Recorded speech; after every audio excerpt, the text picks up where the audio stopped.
apprendre, comprendre, résoudre, mais surtout mémoriser.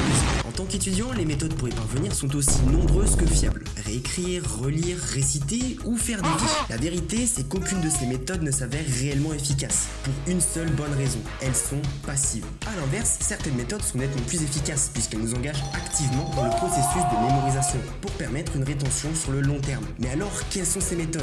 Pourquoi elles fonctionnent? Mais surtout, comment est-ce qu'on les applique? Eh ben...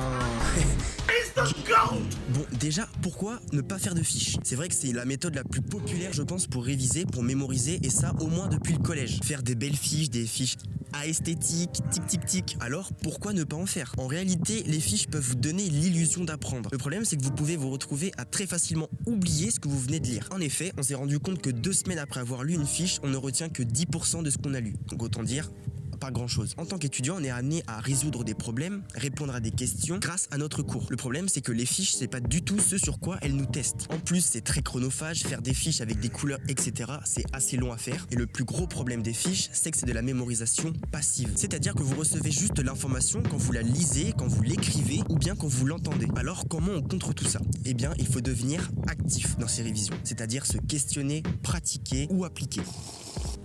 Et donc, pour que vous compreniez mieux pourquoi est-ce que ça marche pas, on va voir comment fonctionne la mémoire. La mémoire, c'est simplement des perceptions qui sont rejouées plus tard dans le futur. Et pour qu'il y ait plus de chances que ces perceptions soient rejouées dans le futur, eh bien, il faut soit activer plusieurs fois ces perceptions, ou bien l'activer une seule fois, mais très fort. Comme par exemple, une soirée mémorable que vous avez fait avec des potes et que vous êtes certain de ne pas oublier parce que c'était un moment absolument magique. Moi, j'en sais rien, je fais pas de soirée, laissez-moi tranquille. Pour que ces perceptions soient rejouées, il y a 3 étapes pour mémoriser. La première, c'est l'encodage.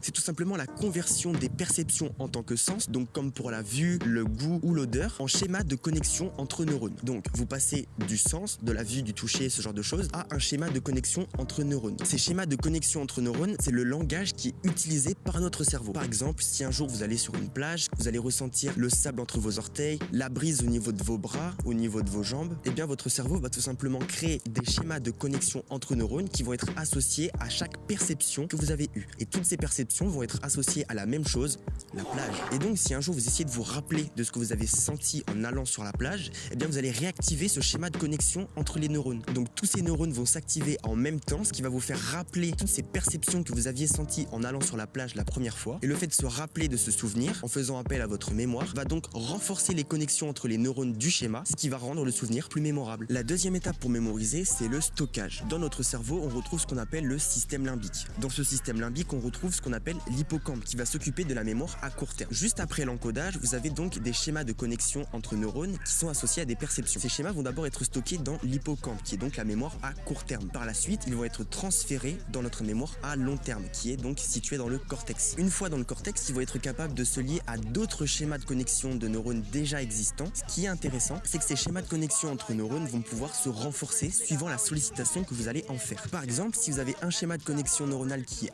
assez fréquemment utilisé, eh bien il va se renforcer. Les connexions synaptiques entre les différents neurones du circuit vont se renforcer, se solidifier et s'intensifier. Et ça, c'est lié à la neuroplasticité. La neuroplasticité, c'est tout simplement une faculté du cerveau à réorganiser les connexions entre neurones dans le cerveau suivant la sollicitation qu'on en fait. Mais il y a autre chose qui peut renforcer les connexions entre les neurones, c'est tout simplement les émotions. En effet, on a vu que si des fois la colère, le stress ou la joie étaient associés à des perceptions que vous aviez vécues, eh bien il y a plus de chances que vous vous en rappeliez. Un exemple tout bête, si un jour vous êtes fracassé la gueule en vélo comme moi, et ben vous allez vous en souvenir. Je vous laisse un peu profiter de ça, c'est quand même beau. Et donc la troisième et dernière étape pour mémoriser, c'est le rappel. On va tout simplement chercher à réactiver ces schémas de connexion entre neurones pour aller récupérer l'information. Comme on l'a vu, ça va donc renforcer les connexions synaptiques entre les neurones, ce qui va donc faciliter leur mémorisation sur le long terme. Pour récupérer cette information, on va tout simplement chercher à être actif. Parce que c'est pas simplement en relisant le cours que vous allez être capable de renforcer ces connexions synaptiques, puisque vous n'êtes pas actif. Vous êtes juste passif, vous recevez uniquement l'information.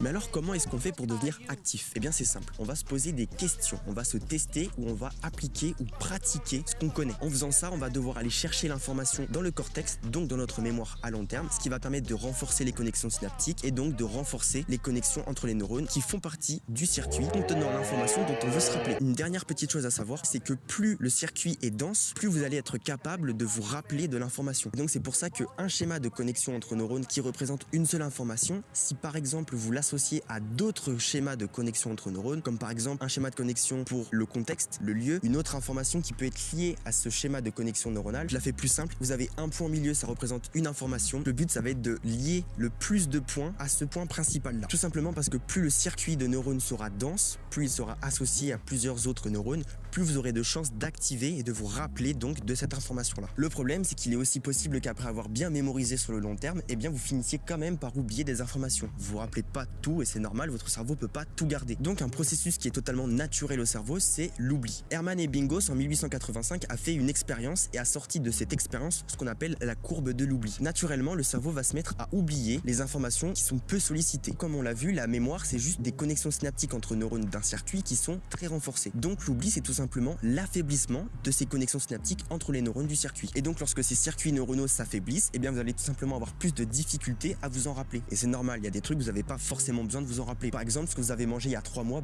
honnêtement, on s'en bat les couilles. Pour éviter que ces connexions synaptiques entre les neurones s'affaiblissent, eh bien on va tout simplement chercher à renforcer ces connexions synaptiques juste avant qu'on les oublie. On est sous Golden Hour.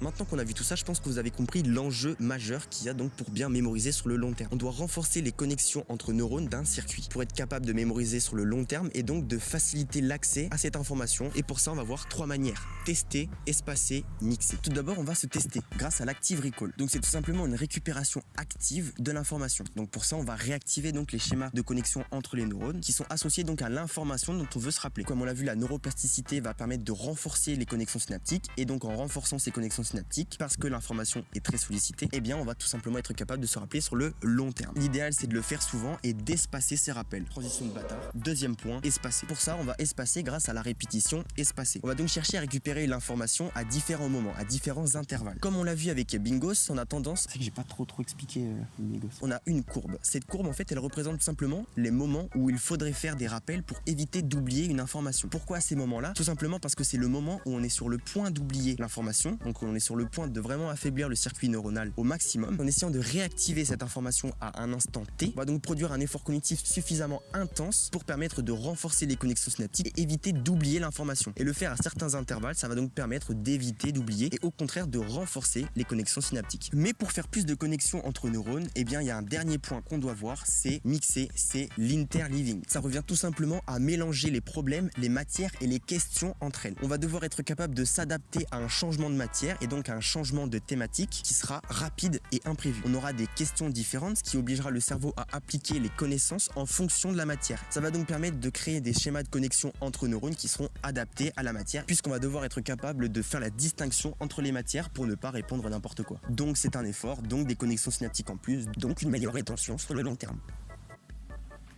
Et ce qui est incroyable, c'est que Enki utilise ces 3 concepts en même temps. Bref, plus sérieusement, avec Enki, vous allez être capable de faire ce qu'on appelle des flashcards. Alors des flashcards, c'est tout simplement une feuille sur laquelle vous allez avoir écrit une question au recto et la réponse à cette question au verso. Donc une question, une réponse. Enki va permettre de se tester grâce aux flashcards. On va aussi pouvoir espacer les rappels de ces questions grâce à l'algorithme d'Enki. Et enfin, on va être capable de mélanger, de mixer entre elles toutes les matières grâce au système de paquets ou de decks en anglais. Donc on va enfin voir comment est-ce qu'on utilise Enki. Donc pour télécharger Enki, il y a un lien de téléchargement dans la description. Enki est totalement gratuit, donc allez-y les yeux fermés. Et j'ai aussi réalisé une playlist avec toutes les vidéos dont je me suis servi pour faire cette vidéo sur Enki. Donc si ça vous intéresse, elle est aussi en description. Lorsque vous allez ouvrir Enki, vous allez tomber sur cette interface là. Alors le premier conseil que je vais vous donner, c'est de faire des paquets par matière. C'est-à-dire que là, par exemple, on a un paquet, le paquet par défaut. Et bien je vous encourage à créer des paquets grâce à ce bouton ici. Donc par exemple pour la biologie cellulaire, pour ce qui est de la diversité du monde végétal. Et enfin, vous créez un paquet plus général que vous appelez comme vous voulez, où vous allez pouvoir ranger tous les paquets de matière que vous venez de créer. Et donc lorsque vous allez réviser vos flashcards, c'est ce paquet que vous allez réviser. Comme ça, toutes les matières seront mélangées entre elles et donc ça permettra,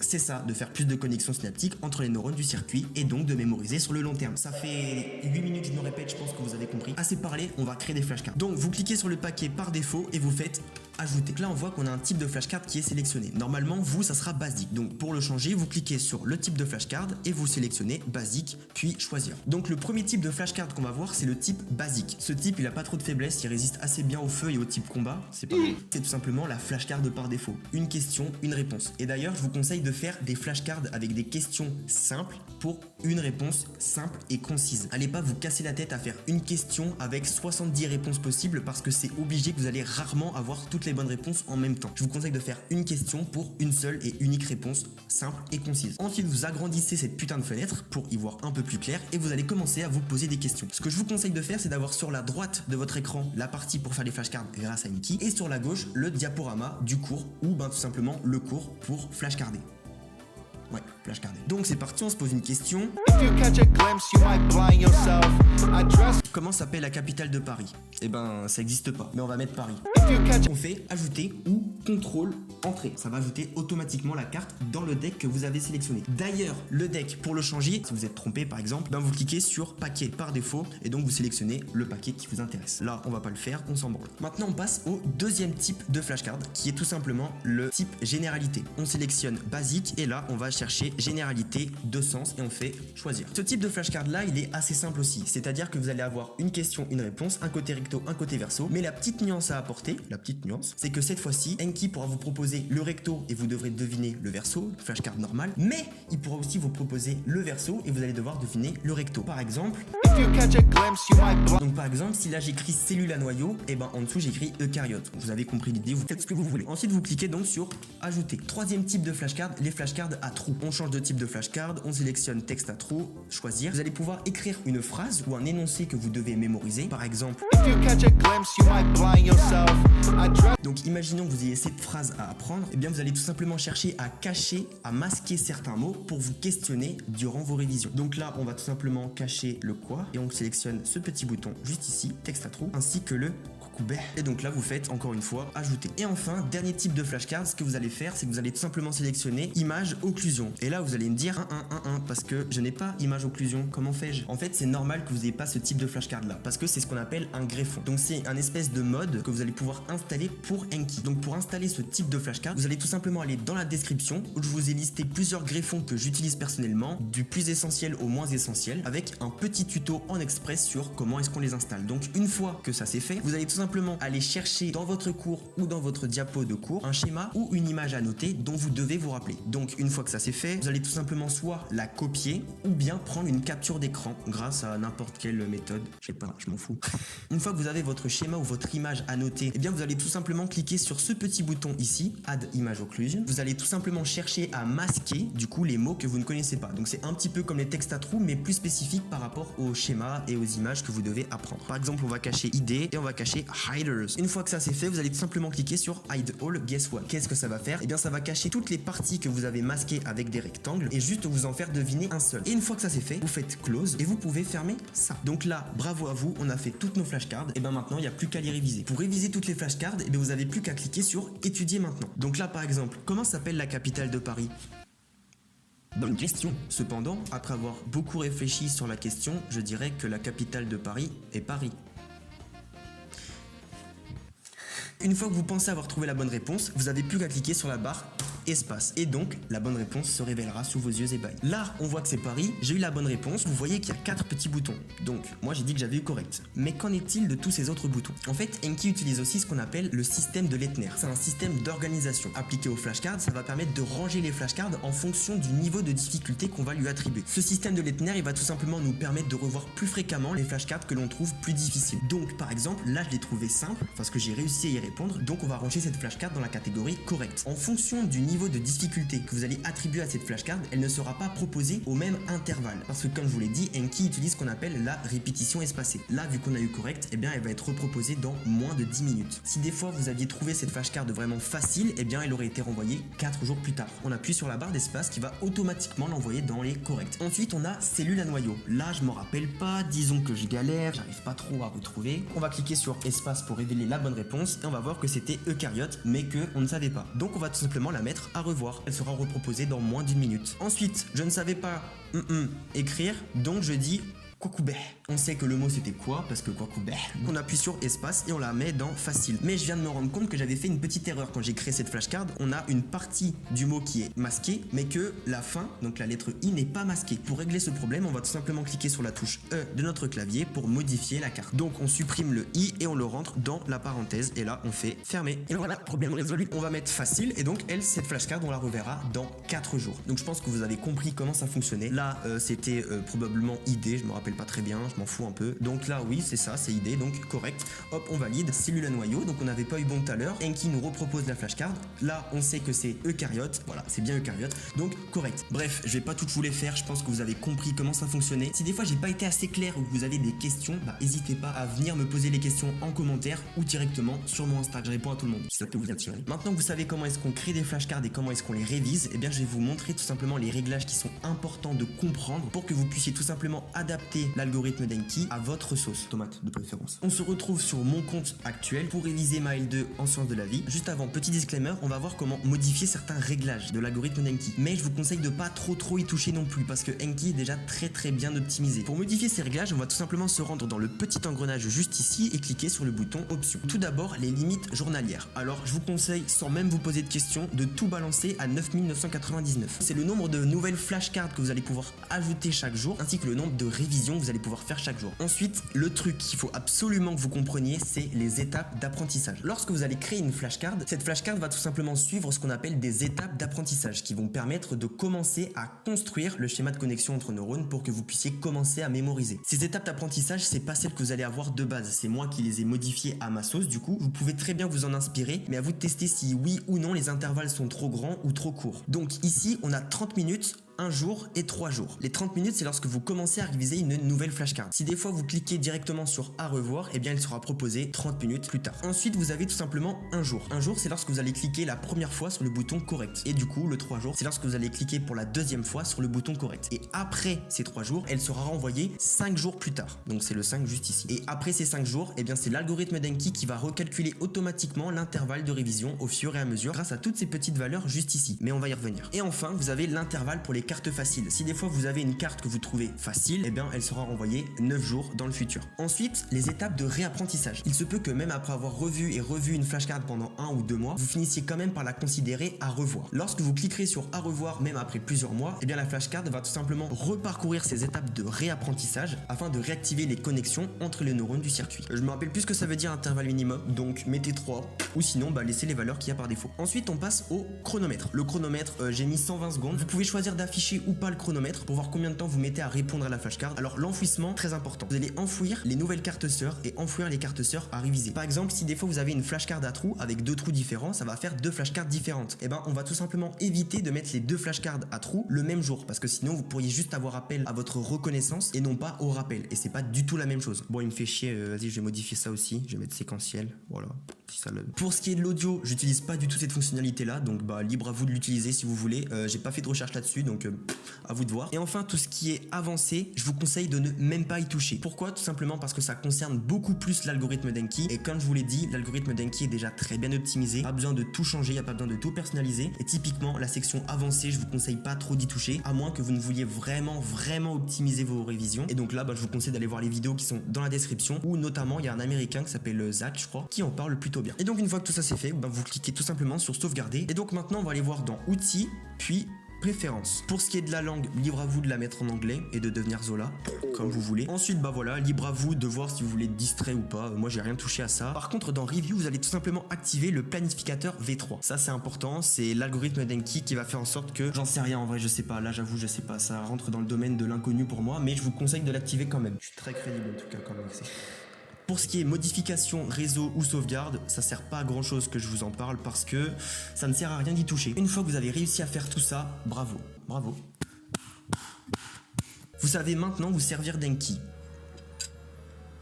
Bon, et pour finir cette vidéo, je vais vous donner quelques conseils. Je vais tout balancer en freestyle, alors prenez ce qui vous chante. Premier conseil, pratiquez. Il faut que vous vous entraîniez. Avec les flashcards et Anki, vous allez juste mémoriser. Vous n'allez pas comprendre ni apprendre. Donc il faut que vous pratiquiez avec des QCM, des TD ou bien des partiels blancs pour vraiment vous mettre en condition. Et d'ailleurs, petit cheat code, si vraiment vous voulez vous entraîner comme un malade, et ben vous pouvez tout simplement demander à ChatGPT de vous faire un QCM noté sur une notion particulière d'un cours. Et donc, il pourra vous donner plein de questions et vous pourrez même lui demander de vous lister les bonnes réponses. C'est pété. Deuxième conseil, soyez honnête avec vous quand vous révisez les flashcards. Si des fois vous voyez que vous n'avez pas la bonne réponse ou qu'il n'y a même pas un semblant de ressemblance, je suis Nekfeu en fait, un semblant de ressemblance, c'est la flashcard à revoir. Vous posez pas de questions, ça sert à rien de vous mentir à vous-même et d'essayer de gagner du temps. Soyez honnête, vous serez sûr de pouvoir bien mémoriser par la suite. Troisième conseil, faites vos propres flashcards. Dans la description de cette vidéo, vous trouverez toutes les flashcards que j'ai réalisées pour mon semestre 2 de ma licence 1. Je vous conseille pas de les utiliser pour réviser votre semestre. En revanche, je vous les mets à disposition pour que vous puissiez voir à quoi ça ressemble. Mais lorsque vous réalisez vos flashcards, je vous conseille de faire le maximum d'associations possible. Donc mettez des images, des couleurs, des liens vers des vidéos YouTube comme les miennes. Par exemple, quatrième conseil, dormez bien. Ça peut paraître tout con, mais lorsque vous dormez, votre cerveau va trier les informations, consolider les circuits neuronaux déjà existants et préparer votre cerveau pour une prochaine journée de révision. Et enfin, cinquième et dernier conseil, révisez toutes vos flashcards tous les jours. Lorsque vous ouvrez Anki, vous avez un nombre qui est écrit en bleu. C'est le nombre de nouvelles flashcards que vous allez avoir à apprendre chaque jour, en plus des flashcards que vous avez déjà révisées auparavant. Que vous soyez chez vous ou à la BU, il faut vraiment que vous pensiez à réviser toutes vos flashcards tous les jours. C'est vraiment super important. Et avec tous ces conseils, je pense que vous avez toutes les flashcards en main. Oh my god, bro. Oh, hell no, man. What the fuck, man? Pour réussir à utiliser Anki et la mémoire de la meilleure des façons possibles. Bon, si t'es encore là, c'est que t'es le GOAT ultime, donc pense à checker la description, il y a un paquet de ressources précieuses qui vont grandement être utiles, je l'espère. Et puis, bon, ça y est, je me casse. Fuck. All these haters mad cause I'm finally in my bag. Flexing all on purpose and all my bitches bad. Running up a check, counting commas in my jag. Throwing all these racks, I don't ever check the tag.